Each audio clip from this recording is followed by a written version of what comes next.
I didn't drop the veil when the message came in. That surprised me. I thought my hands would tremble, that something inside me would give. But they didn't. I was still holding it, careful as ever. Folded in tissue, tied with a cream ribbon I'd ironed flat the night before. It was a Tuesday. Late afternoon. Light poured in through the terminal windows in that way California light always does, soft at first, then too much. My flight had landed early. Gate 14. The plane still smelled like plastic coffee cups and recycled air. I stood just beyond the jet bridge, coat over one arm, veil box cradled in the other. The text lit up my phone. 5 words. Actually, it's just her family. That was it. No hello. No punctuation. No, Mom. Just 5 words that made everything I'd packed feel absurd. My knees didn't buckle. My chest didn't heave. But something inside me shifted. Tilted.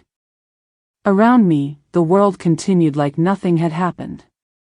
A woman in a pink blazer laughed too loud into her phone. A boy dropped his juice box and started crying. Overhead, an announcement about Carousel 3 crackled and faded. I didn't move. Not for a long minute. I stared at that screen, willing it to change. Willing it to mean something else. I watched for the dot, typing, but it never came. I hadn't told anyone I was coming. It was meant to be a surprise. Or maybe I was just afraid he'd say no if I asked outright. Either way, I bought the ticket myself. The dress wasn't expensive, but it was tasteful, dark blue with pearl buttons, the kind that clicks softly against your seatbelt on takeoff. I even wore the earrings George gave me on our 30th anniversary. Little silver knots. He used to say they looked like promises. The veil had been my mother's. Then mine. Lace so fine it nearly disappeared when you held it to the light. I'd paid to have it cleaned and restored, stored it flat for weeks so it wouldn't crease. I imagined handing it to his bride that morning, whispering stories of stubborn women who stayed, who stitched love into linen and lace. I thought maybe it would be welcome. I thought I would be welcome. I walked to the edge of the waiting area and sat down slowly. The bench was metal, cold through my skirt. I smoothed the fabric like I was preparing for a photo. No one was watching, but it felt like someone might be. Or maybe the universe was. And I wasn't about to let it see me fall apart.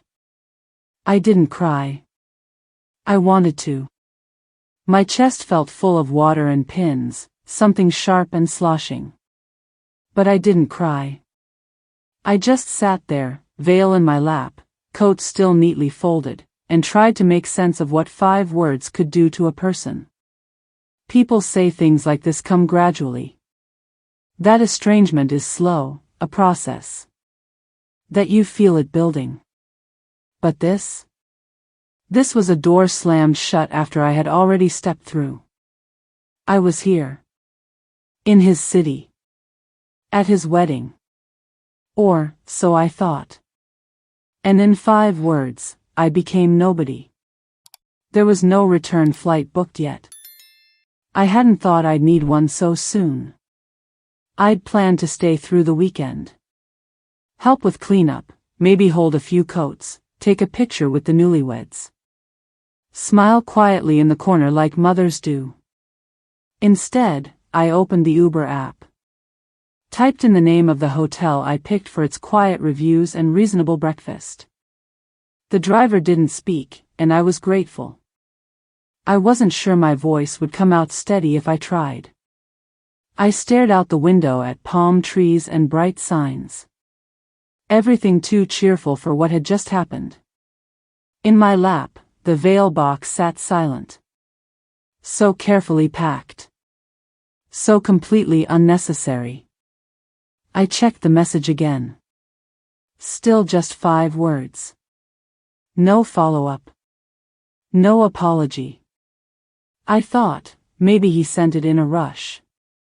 Maybe there was more coming. Maybe he meant something else. Maybe it wasn't final. But deep down, I knew. There's a kind of cold you recognize when it comes from your own blood.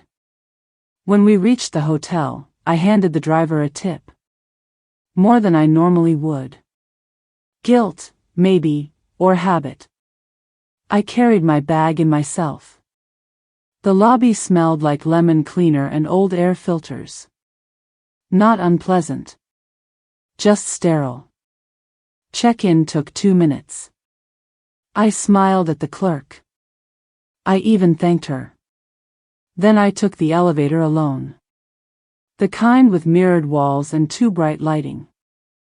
I saw my own face reflected 4 times. Tired. Made up. Holding a box for a wedding I was no longer part of. The room was small, but clean. The bed had 4 pillows stacked too high. The view? A parking lot and a strip mall. Pharmacy. Frozen yogurt. I set the box on the bed and sat beside it. Still not crying. Just quiet. I took a deep breath, hoping it would bring clarity. It didn't. I opened the message again. Held the phone closer, as if proximity would change the meaning. I read it once. Twice. And then again. But I still couldn't hear my name in it. I read those 5 words 3 times, but I still couldn't hear myself in them. The taxi smelled like old vinyl and someone's takeout. I sat behind the driver, a man in his 20s with tattoos climbing up his neck, a backward cap, and a soda wedged between the cup holders. He didn't say a word after I gave him the address. I was grateful. My voice felt like it might crack if I used it too much. Out the window, California rushed by, all brightness and movement. Sunlight bounced off car hoods.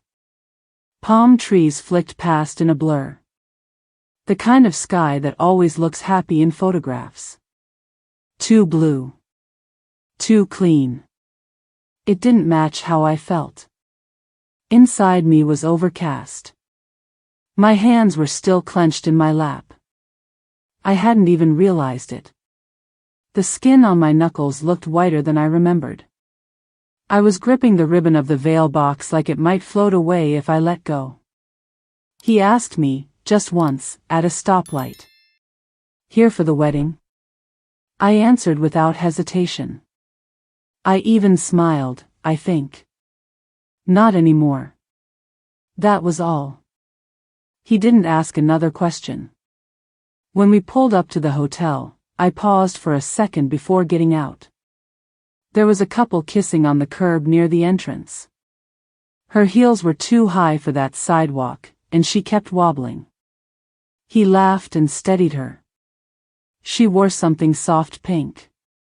Maybe satin. I didn't look long. The bellhop reached for my suitcase and I shook my head. I rolled it in myself. The front desk was quiet. Cool air, fake orchids in a tall vase, faint instrumental jazz floating from ceiling speakers. A woman with tight curls and a name tag that said Celeste checked me in. She asked if I was visiting for an event. I said just a short stay. I still had the veil box in my arms when I stepped into the elevator. One hand pressing the button, the other still cradling hope. The room was on the 3rd floor. Not far. I didn't look around when I entered. Just closed the door and stood still, waiting for the space to settle around me. It smelled faintly of lemon disinfectant and something older, like carpet that had been cleaned too many times. I set the veil box down gently on the bed. Then sat on the edge beside it. I didn't cry. Again. I think I wanted to. Somewhere under the stillness was a knot that could have unraveled into sobs if I let it. But I didn't. Not because I was brave, but because there was no one to hear them. I pulled my suitcase closer, unzipped it slowly, as if following some muscle memory that didn't know we had arrived at the wrong destination. First came the dress. Navy, simple, elegant. I hung it in the closet like it still had a purpose. Then the shoes, sensible, polished. I placed them side by side on the floor. My toiletry bag went into the bathroom. Toothbrush, hand cream, small bottle of lavender spray I used at night to sleep. And then I unpacked the gift. A card in a cream envelope. Inside was a check. Not extravagant, but generous. Next to it, a locket. Gold. 2 initials engraved on the back, C and W, Clara and Whitney. Or maybe Whitney and whoever might have cared to keep the family name. I placed the gift on the desk by the window. Lined it up like evidence. The kind of thing people might sort through if someone asked, "What did she come here for?" I stood a while in that room. The bed untouched. The air too still. Outside the window was a parking lot. A pharmacy. A frozen yogurt shop with a cartoon strawberry on the sign. I'd imagined something else. A view of trees, maybe. Something softer. Not concrete and strip malls. But I suppose that made sense now. I opened the veil box carefully. Peeled back the tissue, layer by layer. The lace glowed against the white of the bedding. I smoothed it out across the top sheet, hands gentle like I was tending to someone sleeping. I remembered folding it with my mother the night before my wedding. Her hands moving slower than mine. The way she told me to breathe through the nerves. How she said, "This veil has seen every Benson woman walk down the aisle with hope." I used to believe in that kind of weight. That what we passed down mattered. That tradition meant we were still connected, even when life got messy. Now, the veil lay there like an artifact. Loved. But irrelevant. I didn't turn on the TV. I didn't take off my shoes. I just sat in the desk chair, hands folded, and stared. There were voices from the parking lot. Someone laughing too hard near a car. A shopping cart rattling across pavement. Then quiet again. Inside, everything felt suspended. Time, thought, grief.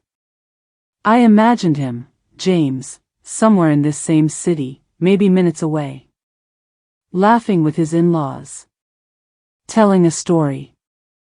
Pouring wine. Planning his big day. I wondered if he felt the absence of me. I doubted it. I used to think weddings were for family. I used to think being a mother meant you were part of the most important days by default. But maybe not. Maybe motherhood expires the moment it no longer serves a narrative. I didn't want to think that. But the room was quiet, and the truth tends to rise in stillness. I reached for the locket again. Held it in my palm. The gold felt heavier than I remembered. Or maybe I was just tired.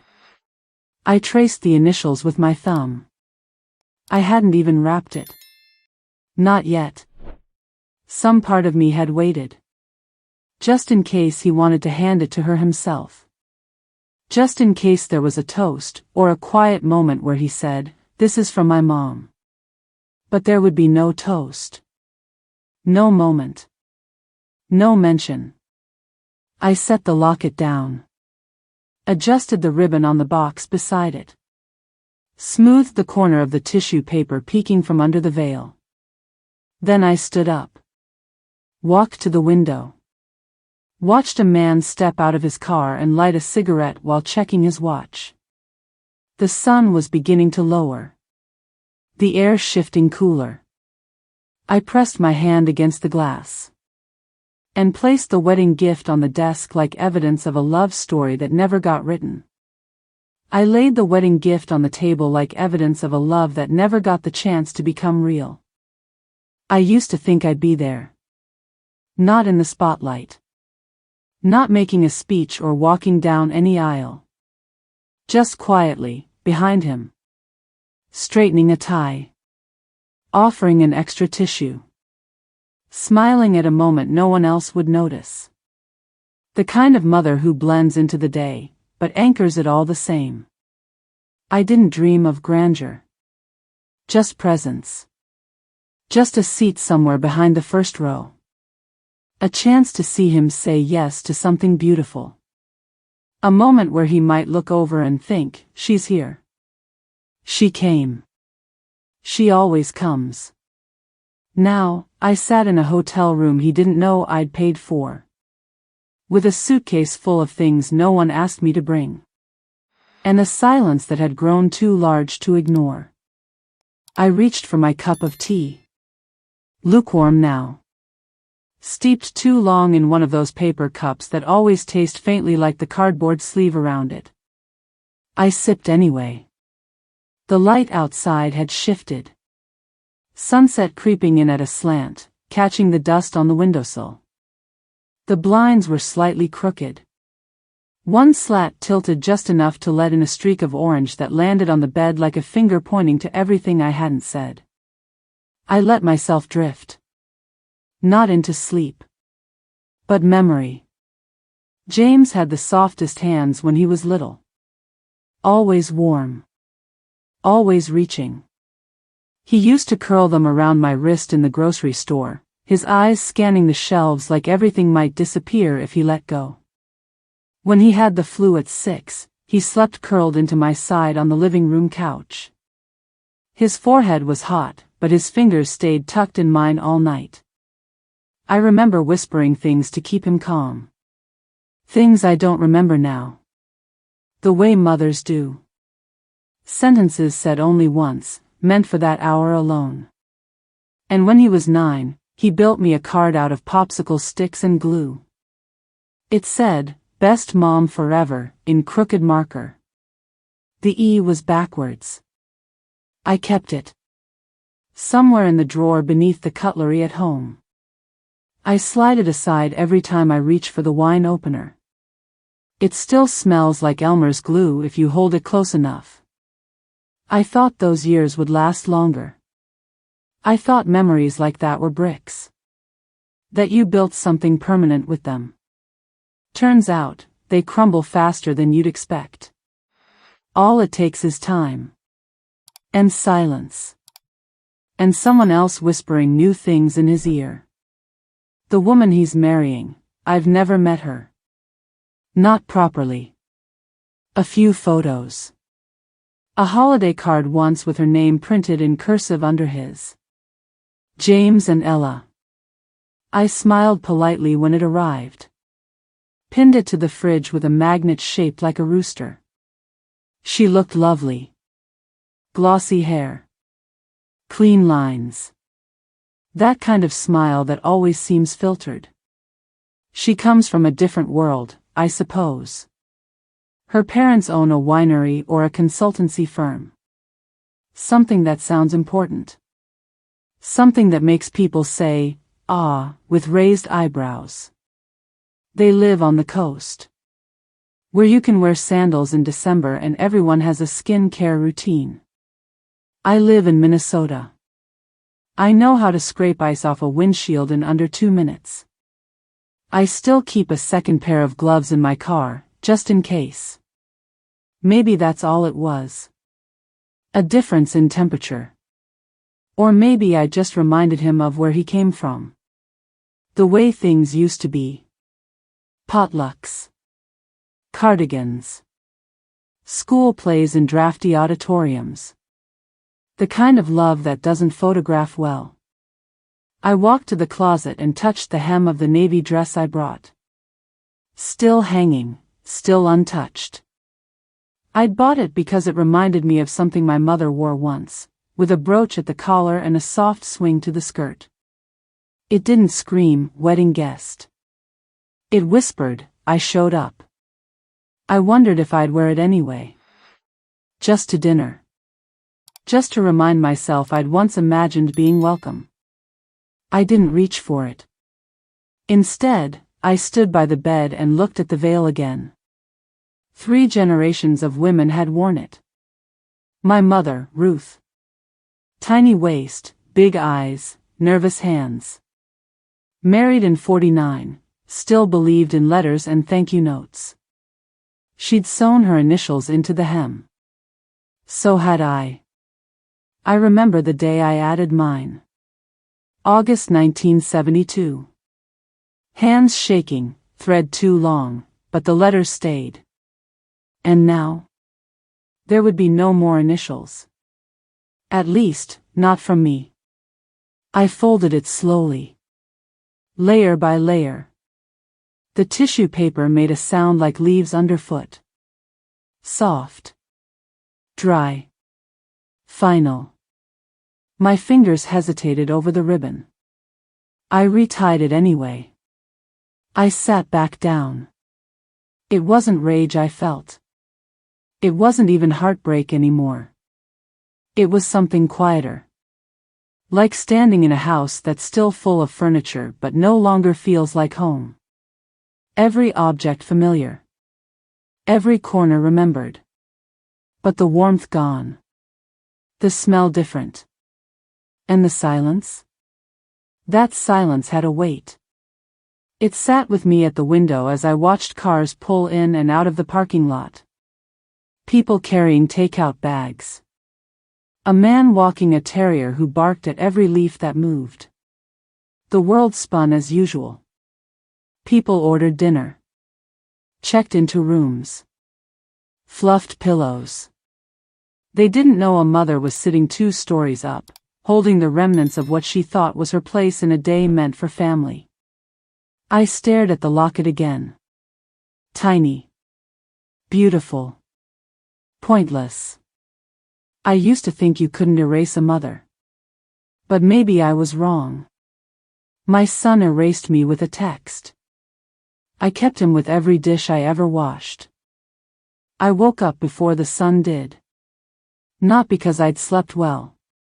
The sheets were stiff and too white, and the pillow was the kind that swallows your head but leaves your neck aching. No, it wasn't sleep. It was the kind of stillness that comes after too much thinking. A flat kind of quiet. The mind exhausted but the heart still pacing. I sat up slowly. My knees cracked the way they always do now. The digital clock on the bedside table blinked 5:12 a.m. Too early for coffee, too late to go back. I pulled the curtain aside. Outside, the sky was still a murky blue. The parking lot lights were still on, casting yellow halos over silent sedans and a trash bin with its lid askew. A woman in scrubs walked briskly across the pavement, keys jangling, her ponytail swaying like it had someplace to be. I envied her. Direction is a luxury. I shuffled to the desk. The same one where the wedding gift sat, untouched. I moved it gently to the side. Took the hotel notepad. It was small, the kind that always runs out of space too soon. The logo in the corner read the Bay Garden Inn. I'd picked this place because it looked clean. Quiet. I uncapped the pen and wrote 2 lines. Cancel James. Call Margaret. I stared at the list for a long while. Simple, but heavy. I hadn't spoken to Margaret in almost a year. We'd met when George and I wrote our wills together, right after his first heart scare. She wore thick glasses and always brought her own tea bags to meetings. Said she didn't trust office coffee. I used to laugh at that. Now, it felt like wisdom. I folded the note in half and placed it in my purse. But something tugged at me. Not anger. Not yet. Just a pull. Like a string had been tied somewhere deep in my chest and needed unraveling. I unzipped the front compartment of my suitcase and pulled out the folder. It was labeled James, written in black marker, block letters. I started at the year he got married. At first, it was just to keep track. What I gave. What I promised. What they might one day ask about again. But over time, it became something else. I carried it to the bed. Sat cross-legged like I used to when sorting laundry on Sunday afternoons. One paper at a time. The first was dated 2003. A check for $12,000. Down payment for their first apartment. Just until we're on our feet, he'd said. He sounded embarrassed to ask. I remember feeling important. Needed. I wrote the check that same night. They moved out a year later. Into a condo her parents helped finance. No one ever mentioned my part again. Next came a credit card statement. $6,800. He'd lost his job that fall. Bills were piling. He emailed me, careful with his words. Only if it doesn't set you back, Mom. I called the bank before I even finished reading the message. Then Clara was born. The first photo he sent, she was wrapped in a yellow blanket. Her eyes squinted shut, mouth open mid-wail. I cried when I saw it. Couldn't explain why. I offered to start a college savings account. He said they'd take care of it later. They never did. Instead, I bought diapers. A stroller. Covered a hospital bill that insurance had somehow missed. I never asked for receipts. In 2011, he tore a ligament in his knee. Didn't have enough PTO. Insurance deductible too high. I wired $2,300 by lunch. In 2015, their car broke down. Not the one she drove, the other one. The practical one. I covered the repairs. $1,120. A year later, the roof leaked. He called at 2 a.m. His voice low like he didn't want her to hear. I hate to ask. But he didn't hate it. $8,000, wired the next morning. The papers went on. Printouts. Bank transfers. Screenshots of Venmo notes. A birthday check. Christmas cards with gift cards inside.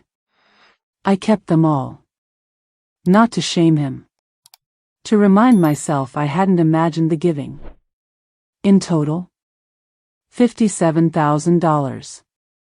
That I could count. That didn't include the groceries I stocked in their fridge when they had a tight month. Or the winter coats I mailed to Clara every year. Or the new laptop I bought her when she was 16 and said hers crashed. It was never about the money. I didn't track it because I regretted giving. I tracked it because no one else was.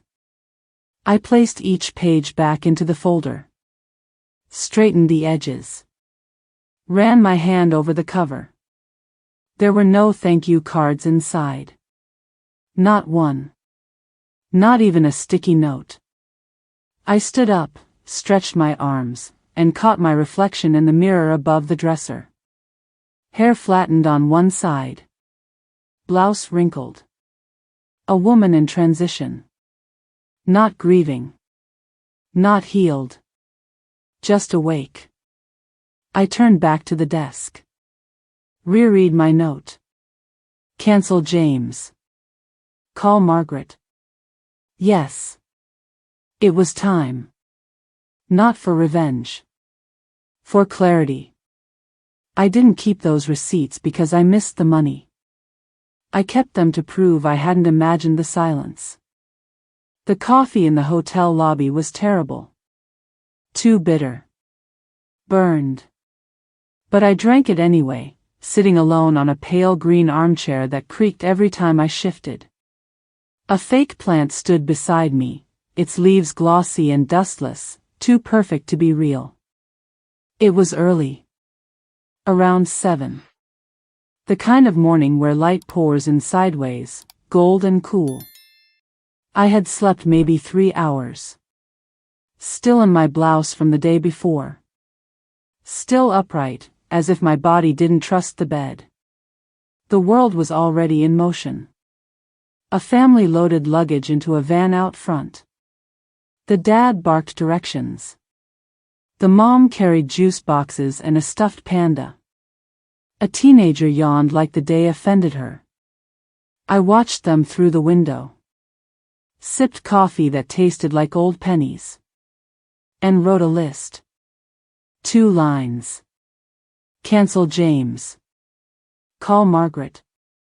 That was it. 2 tasks that would unhook decades of habit. A mother's reflex, undone in 10 words. I sat with the list for a while. Let it settle. Let it become real. Margaret. I hadn't spoken to her since George's estate was finalized. She was a steady woman. Practical. Wore blazers with elbow patches and always had an extra pen in her bag. She had been kind to me in the way some women are kind without being soft. I trusted her. I took the hotel phone and pressed 0. The man at the front desk answered, chipper in that way people are trained to be at jobs like his. Hi, I said, would you mind giving me the number of a local law office? Maybe a few, just in case. He rattled off 3 names. I wrote them down on the back of a room service card. The middle one sounded familiar. Walker and Rothman. I dialed. A woman answered. Professional. Efficient. She asked if I was looking for estate services. Yes, I said. I need to make changes to my will. And my trust. We can see you this afternoon, she said. I booked the appointment. 2 p.m. Hung up. The pen felt heavier in my hand after that. I drew a shaky line through call Margaret. I would reach her after this. I wanted to be ready first. I stood. Went back to my room. The hallway smelled faintly of cleaning spray and toast. Someone had spilled syrup near the elevator. It stuck to the soles of my shoes. Inside the room, I showered. Let the water run longer than usual. The tiles were cold. My knees ached. But the heat on my back steadied me. I pressed my forehead to the wall and breathed. After, I dressed carefully. Navy slacks. A pressed blouse with pearl buttons. I did my hair. Light makeup. The kind I used to wear to parent-teacher conferences or church on Easter. Not to impress. But to remind myself I was still here. The gift still sat on the desk. Unopened. I looked at it but didn't touch it. Instead, I opened my suitcase. Lifted out the folder labeled James. Placed it in my purse. It felt different now. Less like a wound. More like a record. Like proof I hadn't imagined the steady fading of my name from his life. At 1:30, I walked downstairs. Called a cab. The driver was older this time. Wore glasses that slid down his nose every time he turned the wheel. Nice day, he said. I nodded. The sky was impossibly blue. Not a cloud in sight. It made me feel smaller than I already did. The law office was in a beige building above a sandwich shop. A faded sign in the window said closed Mondays. The stairwell smelled like onions. Inside, the receptionist smiled politely. Asked me to wait. The waiting room had magazines from last year. A framed quote on the wall, plan your legacy before someone else does. I stared at that for too long. When the lawyer came out, she was younger than I expected. Early 40s, maybe. Silver hair pulled back in a twist. A face that didn't blink too much. "Mrs. Benson," she said. "Yes." She led me to her office. The chair was firm. The air conditioner hummed. On her desk sat a laptop, a yellow legal pad, and a mug that said "Best Aunt Ever." We got to work. "I want to remove my son as beneficiary," I said. "Entirely." "Do you have a new recipient in mind?" she asked. "My granddaughter." She nodded. "Wrote it down.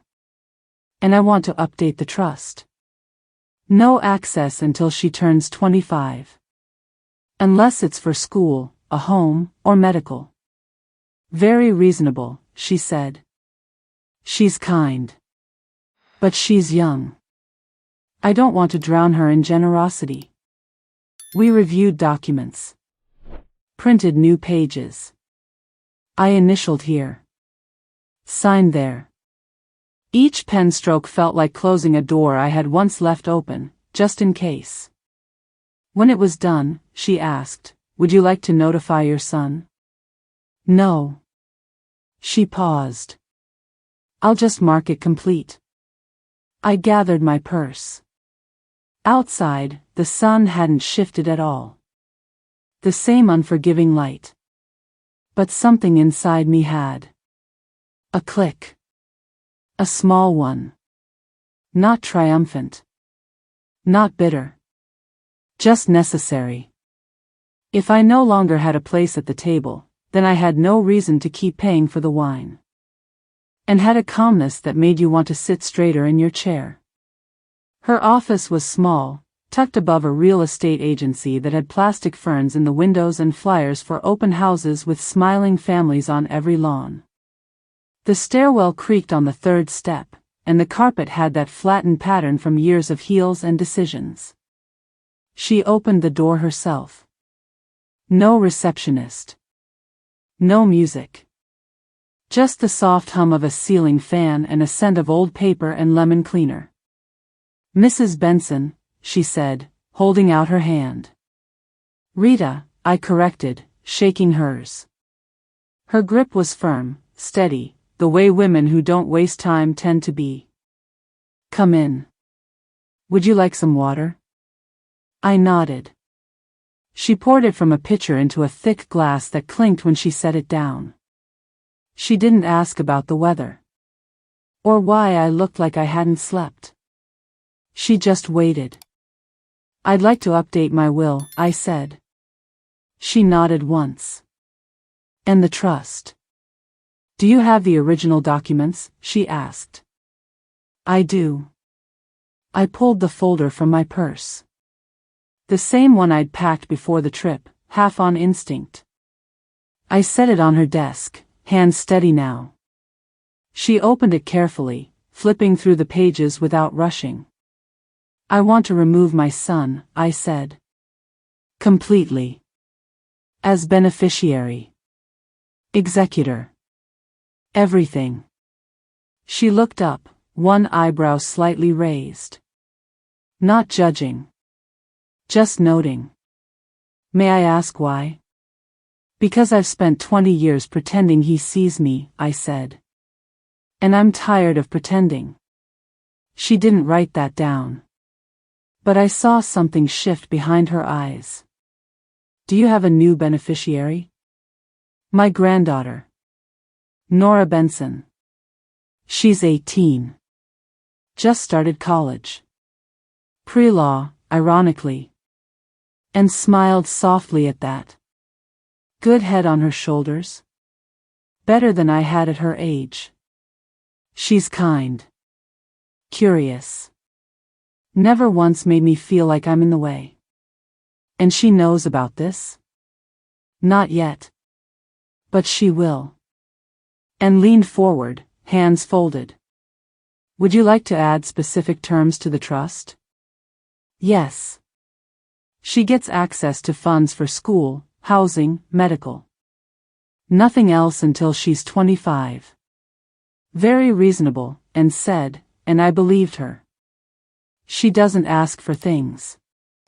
That's how I know she deserves them.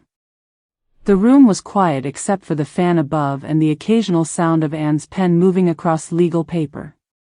Her handwriting was sharp, upright, unhurried. She pulled a few pages from her printer, stapled them neatly, walked me through line by line. It wasn't difficult, just deliberate. Each signature felt like a brick being laid. Not to build a wall, but to mark a boundary I had waited too long to draw. Would you like to leave a letter of intent? And asked. Something to explain your choices, in case anyone challenges them? I thought about it. No. I doubt he'll ask. You can't challenge what you never bothered to claim. She slid the paperwork into a blue envelope and sealed it. You're sure about this? She asked. I met her gaze. I'm not angry, I said. But I'm done being quiet. She didn't nod. Didn't smile. Just reached over and touched my hand, briefly. Then let's finalize it. She led me to a notary down the hall. A woman with a clip-on bun and a peach blouse, who barely looked up as I signed. The stamp made a soft thud, like a gavel for a decision no one could reverse. Back in Anne's office, I took a breath I didn't realize I'd been holding. She poured me a second glass of water. You're not the first, she said. Most people flinch. They come in hoping I'll talk them out of it. I've flinched enough for a lifetime, I said. She smiled then. Not wide, but with a kind of approval that doesn't need words. I thanked her. Collected my things. The folder felt lighter in my bag now. Not empty. Just settled. Outside, the sun had begun to dip behind the strip mall across the street. Everything bathed in amber. A dog barked somewhere far off. The scent of grilled onions drifted up from the sandwich shop below. I walked slowly down the stairs. The creak on the third step sounded different this time. Like it was letting me go. I didn't feel triumphant. Or relieved. Not exactly. What I felt was cleaner. Like I had finally rinsed off a story I didn't write, but had been asked to carry anyway. And I thought about Nora. About the way she tilted her head when she listened. How she hugged with both arms, like she meant it. The fact that she once spent an entire afternoon helping me organize books by color, just because she thought it would look pretty. She was the future I wanted to invest in. Not just with money, but with trust. With presence. With truth. I didn't rewrite my will to punish anyone. I rewrote it so, for once, my legacy tells the truth. I chose the coffee shop because it was plain. Not too trendy. Not too loud. Just a clean little place tucked between a laundromat and a florist, with chipped tile floors and a chalkboard menu that hadn't been updated in weeks. The kind of cafe where nobody expects a backstory, and no one looks up when you walk in. I sat near the window. The sun was bright but not warm. It filtered in through dusty glass and lit the sugar packets in their little wooden crate like something holy.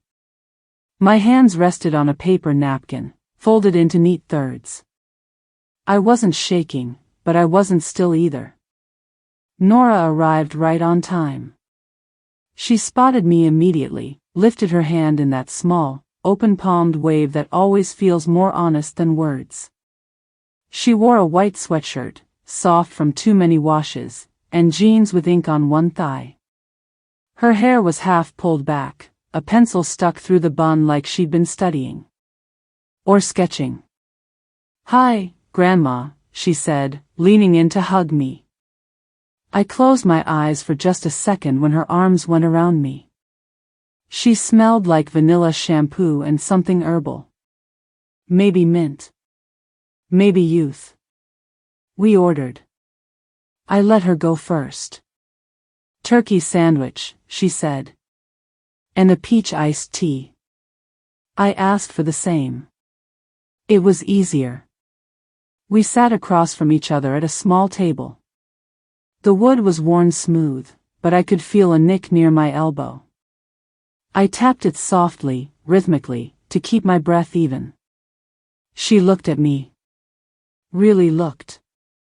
Not with pity. Not with confusion. Just presence.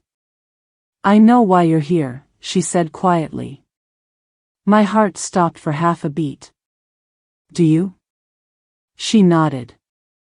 Her eyes didn't flinch. I saw the text Dad sent you. I was standing next to him when it came through. I blinked. My throat tightened, but I kept still. And you didn't stop him? She looked down. No. I didn't know what to say. It happened so fast. Our sandwiches arrived then. A clatter of plates. A swirl of vinegar and mustard in the air. The server smiled and walked off before I could even thank her. I didn't tell your dad I was coming, I said, unwrapping my sandwich slowly. I wanted to surprise him. You would have been a good surprise, she said. Not all surprises are bad. I took a bite. Chewed. Swallowed. That's not how he sees it. Nora pushed her straw through the plastic lid and stirred her tea. The ice clicked around. Did you cry? She asked. The question landed like a stone on a still pond. No, I said. Then paused. Not yet. She nodded like she understood. We ate in silence for a while. The cafe buzzed gently around us. Someone behind us typed loudly on a laptop. A bell over the door jingled as a woman walked in with a stroller. The baby inside was asleep, one sock half off, toes curled. I brought something for you, I said, reaching into my bag. I didn't unwrap it. Just placed the small box on the table between us. It looked out of place next to the crumpled sandwich wrappers and sweating drinks. She hesitated. What is it? Open it. She peeled the tissue back slowly, the way I had folded it, deliberate, gentle, like something sacred might be inside. She lifted the locket. Gold. Small. Oval. Etched with vines and a tiny clasp that clicked when it opened. Inside were two initials. C and W. Clara and Whitney, she asked, smiling softly. I nodded. Or whoever you become. You can change the W. Or keep it. Her hands trembled just slightly as she fastened it around her neck. It was meant to be a wedding gift, I said, my voice even. But I realized it didn't need to wait for a wedding. Some people are just worth giving to. No ceremony required. She didn't speak for a long moment. Then she reached across the table and held my hand. Warm. Firm. Real. You don't have to explain anything to me, she said.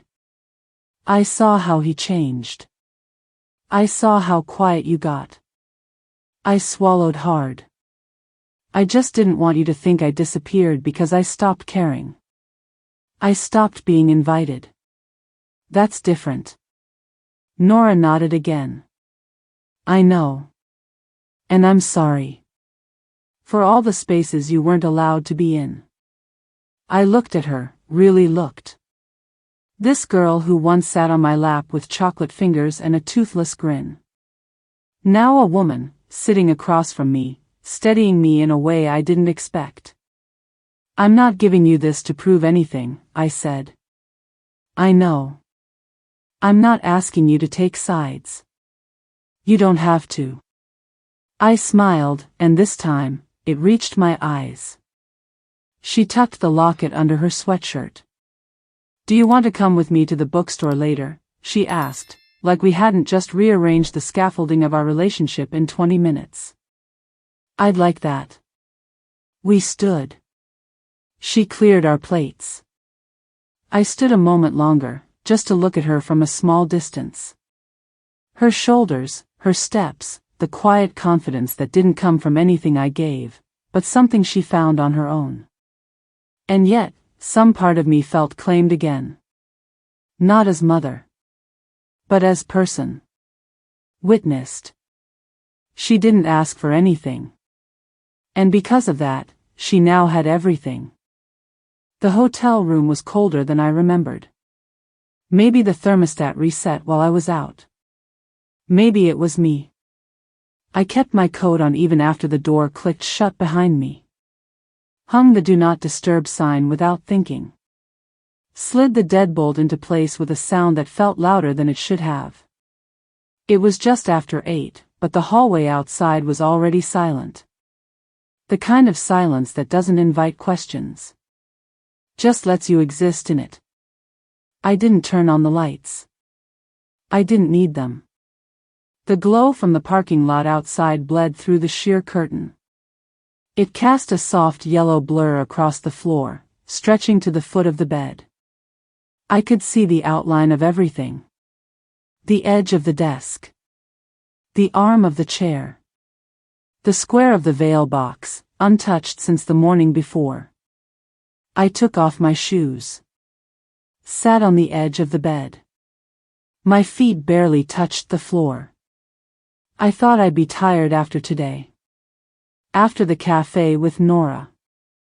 After the firm lines of the new will. But it was the kind of exhaustion that lives just beneath the surface, waiting for permission to collapse. I didn't give it permission. I just sat. My eyes kept drifting to the box. It was small. Cream-colored. Faint scuff on one corner. The ribbon had loosened slightly, like it had exhaled when I left. I didn't want to open it. But I knew I would. Eventually. I stood. Walked slowly to the desk. Pulled the chair back with a soft scrape that sounded much too sharp in the quiet. Then I sat again. My hand hovered above the lid. And that's when it started. The trembling. Not violent. Not even visible unless you were looking for it. But I felt it in my wrists. My fingers. A subtle tremor, like something under the surface of the earth that hasn't yet cracked but wants to. I rested both hands flat on the table. Breathed in. Then out. And finally lifted the lid. The tissue paper inside hadn't shifted. It still held the shape of the veil like a memory carefully preserved. I peeled it back one layer at a time, the way you peel back a story you once believed would end differently. There it was. The lace. Cream, not white. A little yellower with time. Still delicate. Still whole. Still mine. And not mine. I ran one finger along the edge. The scallop trim. The tiny embroidered flowers. I remembered sewing a new thread through one corner the night before my wedding. My hands shook then too. But for a different reason. I had imagined this veil on my daughter-in-law's head. That morning. Before the ceremony. Just the two of us in a quiet room, maybe. Her fingers nervous. My voice steady. A moment where I said, "You're family now. This means something." It wasn't a fantasy. It was a quiet hope. One built from tradition, not delusion. 3 women had worn this veil before. My mother, Ruth. My sister, before she passed. And me. It had crossed decades, states, oceans. It had survived storage, heat, mildew. I had hand-washed it once in a ceramic bowl in my kitchen sink, the sun pouring in through lace curtains, while the radio hummed low in the background. It was more than fabric. It was proof that something fragile could still last. But now? There was no fourth. Not for now. Not for her. Not for someone who didn't ask. Who didn't even know. And not because I didn't want her to have it. But because she didn't want me. I closed my eyes. Let my hand rest on the lace for a moment longer. I didn't cry. But something in me sagged. Not from grief. From truth. The dream wasn't foolish. It wasn't childish. It had been quiet, dignified, stitched from patience. But dreams only live if someone shares them. And he didn't. Not my son. Not anymore. I folded the tissue paper back over the veil. One side. Then the other. Pressed it flat with the palm of my hand. I tied the ribbon again. Not in a bow. Just a knot. Soft. Firm. Final. I didn't know if Nora would want it one day. Maybe she would. Or maybe she'd make her own. But tonight, it didn't matter. What mattered was that I had cared for it. Protected it. Carried it all the way here.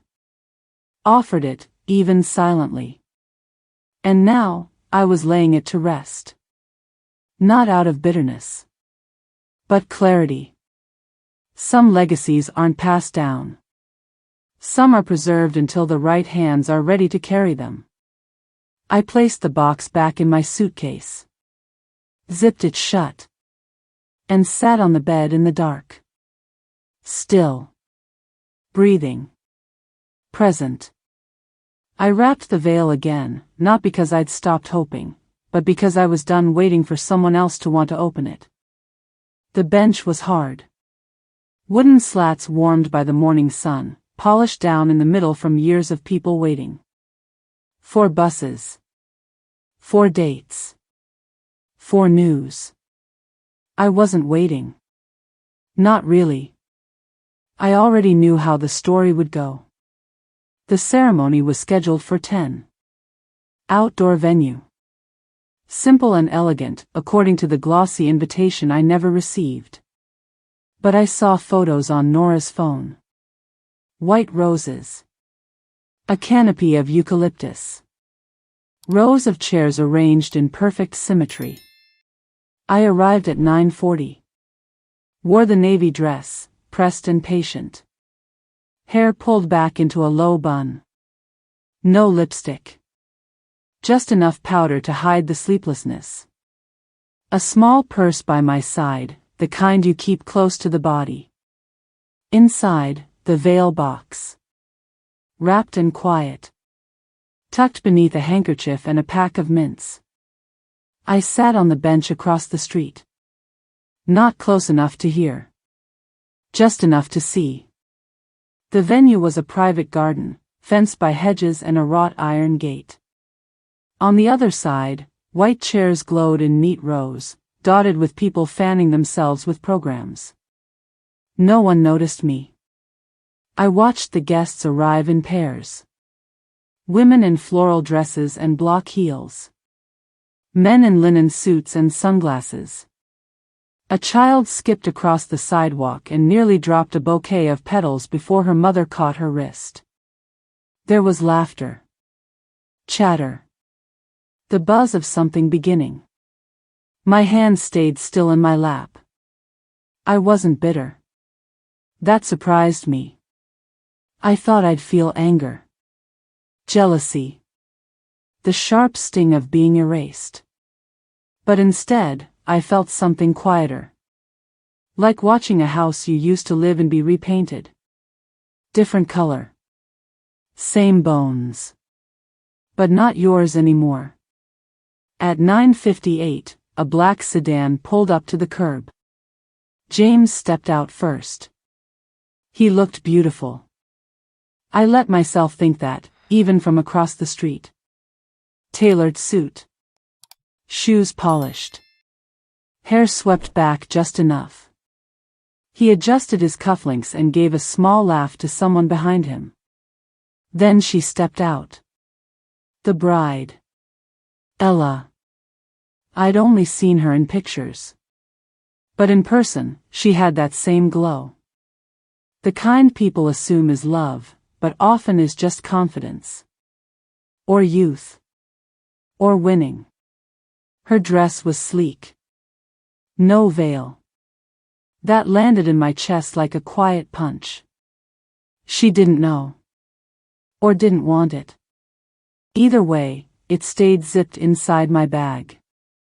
Folded in tissue. Carried across a continent to be not chosen. I leaned back against the bench. Shifted slightly. My hip had started to ache. Across the street, James reached for Ella's hand.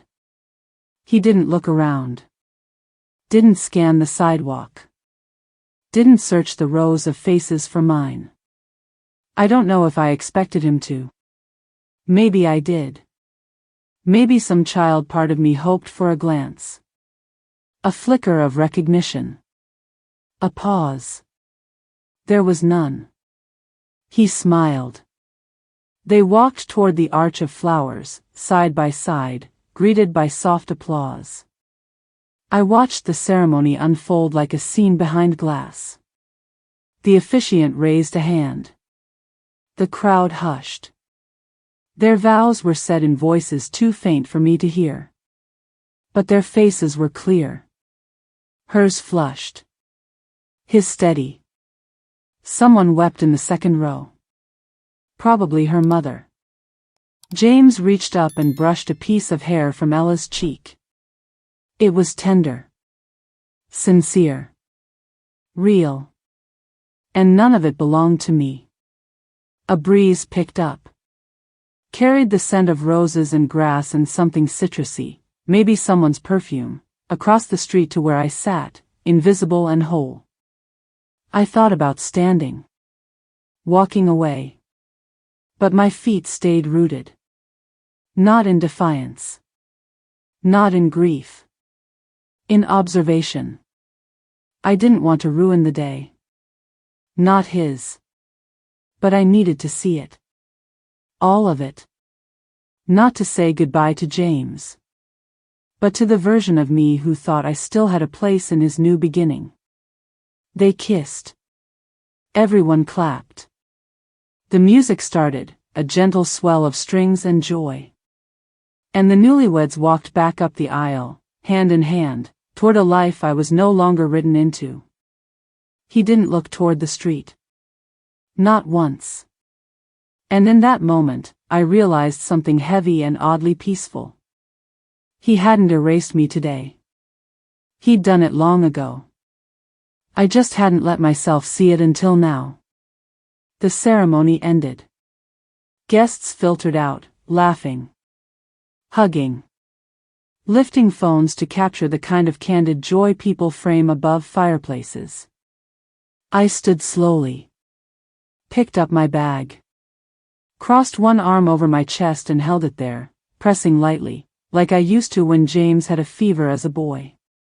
My thumb touched the edge of the veil box through the fabric. Still there. Still mine. But meant for no one now. A part of me had always believed I'd be summoned. That love would make room. That motherhood had a permanent seat, even in the back row. It doesn't. Not always. Not when someone chooses otherwise. He never looked toward the street. But I saw it clearly from where I sat. This wedding had stopped including me long before today. The house was exactly how I left it. The porch light still flickered twice before settling into a warm glow. The front steps still had that soft crack along the edge, the one George always meant to fix but never did. My neighbor's wind chimes were still tangled in the maple tree, clinking like distant silver laughter. But something in me had shifted. Not dramatically. Not loudly. Just enough. I stepped inside with the quiet of someone who'd been away long enough to miss the creak of her own floorboards. The air smelled like dust and cedar. My suitcase thudded softly onto the rug. Shoes off. Coat hung. And then, the stillness. I walked to the kitchen. The drawer next to the sink still stuck when I pulled it. The cupboard above the stove still needed a little nudge on the left corner to close properly. The tea kettle sat exactly where I left it, its handle warm from the afternoon light that poured through the window. I filled it slowly. The sound of water hitting metal steadied me more than any phone call could have. I opened the pantry. Jasmine tea. The box was nearly full. I hadn't had much of an appetite before the trip. Or during it. But tonight, I craved the ritual more than the flavor. I watched the water come to a boil. Steam curled into the soft silence of the kitchen. The kind of silence that didn't feel empty. Just honest. I stood at the counter, hands wrapped around my mug. And breathed. The photo of George still hung by the hallway. Black and white. Him in a flannel shirt, grinning like he'd just said something inappropriate. I smiled at it. Touched the frame lightly. I made it back, I whispered. He didn't answer. But I liked to think he knew. The living room was just as I'd left it. The throw blanket still folded on the end of the couch. The old clock on the wall ticking slightly off-beat. A book left half-finished on the coffee table, its pages bowed from humidity. I didn't turn on the TV. I didn't need distraction. I needed to feel the edges of my life again. The shape of it. The rooms I had made into something mine. The light that moved across the floor as the sun dipped behind the trees. I walked to the back window. The yard was overgrown. Wildflowers had taken root along the fence. The birdbath was dry. A squirrel darted across the grass like it had someplace to be. Everything alive. Moving. Unconcerned with who had or hadn't been invited to anything. I opened the window. The breeze was cool. Carried with it the smell of pine, and something faintly sweet. Lilacs, maybe. Or the neighbor's laundry detergent. I sat down with my tea. No ceremony. No announcement. Just the slow reclaiming of breath. I used to believe coming home meant returning to something. Someone. Now I knew better. Sometimes, home is the place you go when you no longer need to be seen. Just held. By walls that don't ask questions. By air that doesn't press. The kettle whistled again, though I didn't know why. I had already poured my tea. Maybe it was just a reminder that things still worked. Even when no one was watching. I took a sip. It was too hot. It scalded slightly. I didn't flinch. The pain felt sharp and clean and mine. That night, I didn't unpack. I didn't check emails. Or scroll my phone. Or replay the wedding I hadn't attended. I just sat. And when the light faded fully, I clicked on the lamp beside me. The same one George used to call, too dim to be useful. But I liked how it softened the corners of the room. No one called. No one knocked. But for the first time in a long while, I didn't feel forgotten. Just returned. To myself. To a life that, though quieter than I imagined, was still mine to shape. Tomorrow, maybe I'd prune the roses. Or finally repaint the guest room. Or invite Nora to visit in the fall, when the leaves blaze red and the soup tastes better by the fire. But tonight? I let stillness be enough. Not an absence. A presence. A beginning. I came home not carrying the dream, but carrying myself. And for now, that was enough. It came in at 7:41 p.m. I remember because I had just settled into the armchair, the old one by the window with the faded arms and cushion that sinks just enough to hold you like a familiar sigh. The light outside was that soft gold that only lasts 10 minutes a day. I had my tea. The fan above me spun in slow, tired circles. My phone lit up face down on the side table. Just the hum.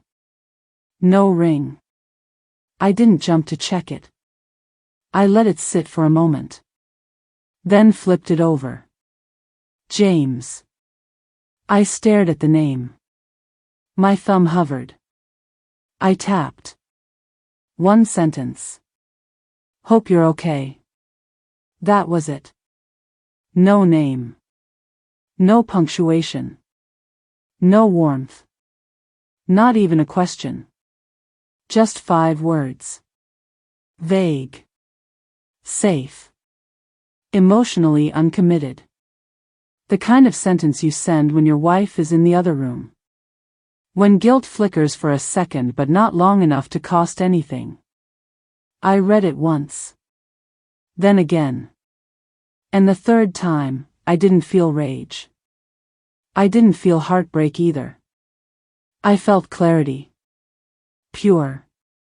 Unshaken. This man. This boy I raised.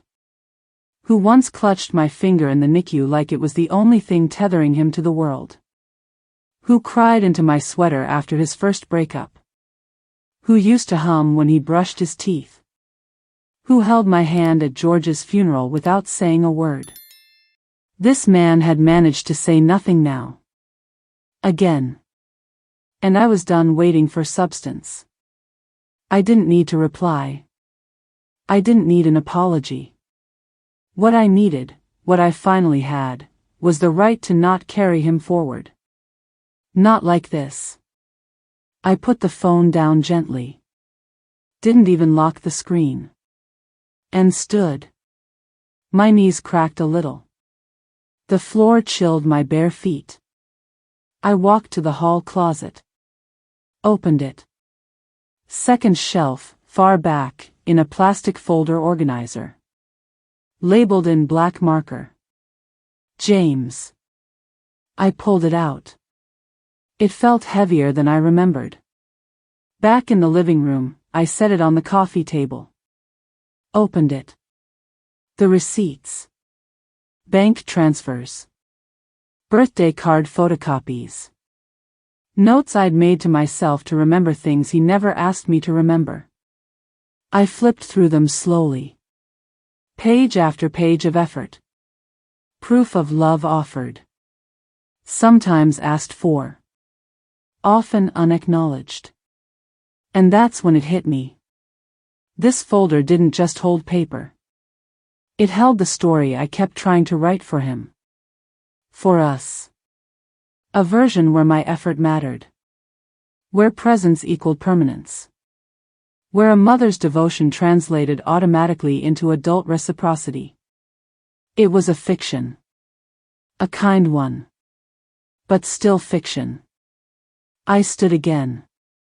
Walked to the corner of the room. Pulled the cover off the paper shredder. Plugged it in. It whirred softly to life. I fed the first page in. It swallowed it whole. The sound was delicate. Final. One by one, I gave it the records. Not out of bitterness. But because I didn't want my legacy to be defined by documentation. Not anymore. Some love doesn't need a record. And some absences don't need an explanation. I reached the last page. A printout of an email James sent in 2013. Subject line, "Thanks, Mom." 2 lines long. That had once meant everything to me. I fed it through like the others. When it was done, I turned off the shredder. Unplugged it. Wrapped the cord gently around its base and set it aside. The folder was empty. But I wasn't. I felt present. Like I had finally placed something down I had carried far too long. The phone lit up again. A second message? No. A low battery warning. I smiled.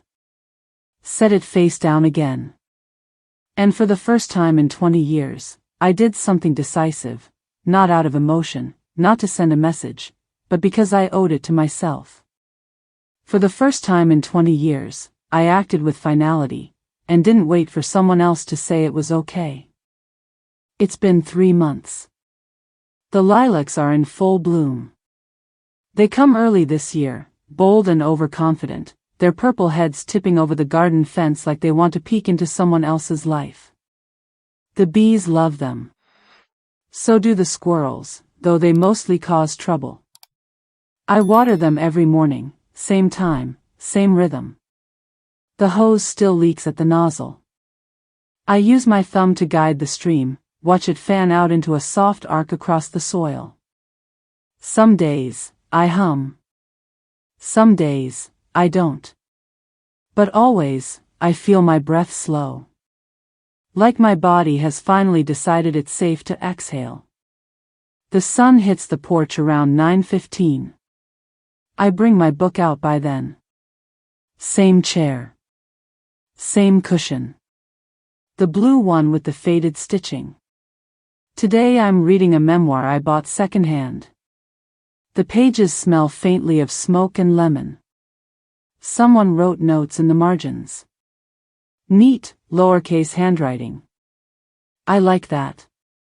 It makes the book feel lived in. Nora stops by sometimes. Not every day. Just enough. She brings coffee. Always black. Always with a napkin tucked under the lid, like a tiny gesture of care she doesn't announce. We don't talk about the wedding.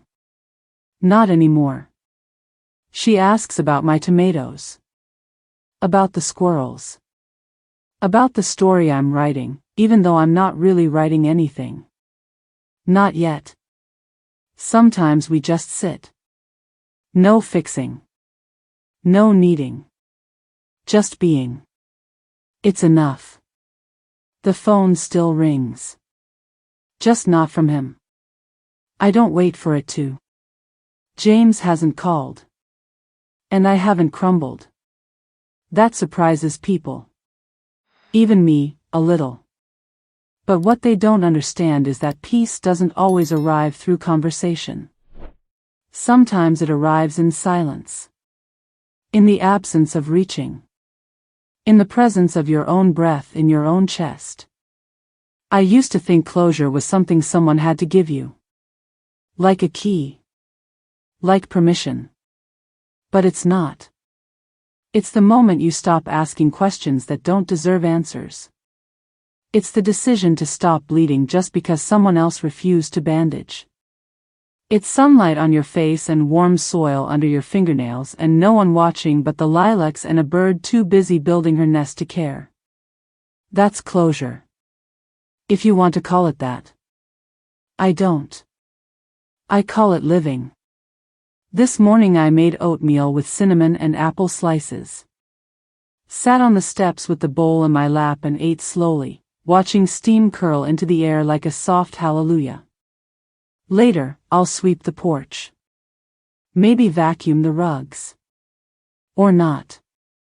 The beauty is, I get to choose. Not out of defiance. Not out of freedom from anything. Just because I'm here. Still. In a house that doesn't question my presence. In a body I no longer apologize for. In a story that belongs entirely to me. The folder marked James is gone. The veil is still in the drawer, wrapped in fresh linen. Nora knows it's there. She hasn't asked for it. I haven't offered.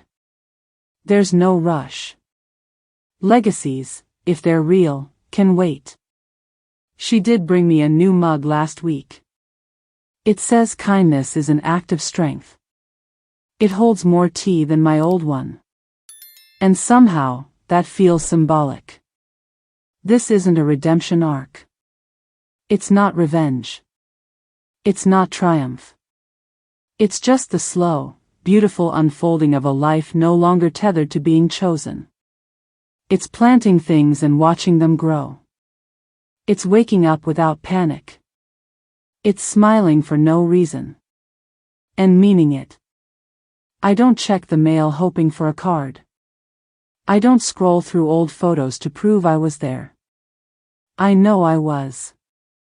I was the soft light in the hallway. The hand on the fevered forehead. The lunch packed with the crusts cut off. I was there. And now, I'm here. Still whole. Still enough. Still going. And for the first time in years, I don't need anyone to confirm that. Not even him. I'm not reclaiming my place in someone else's life. I'm simply living in my own, and that, finally, is exactly where I belong.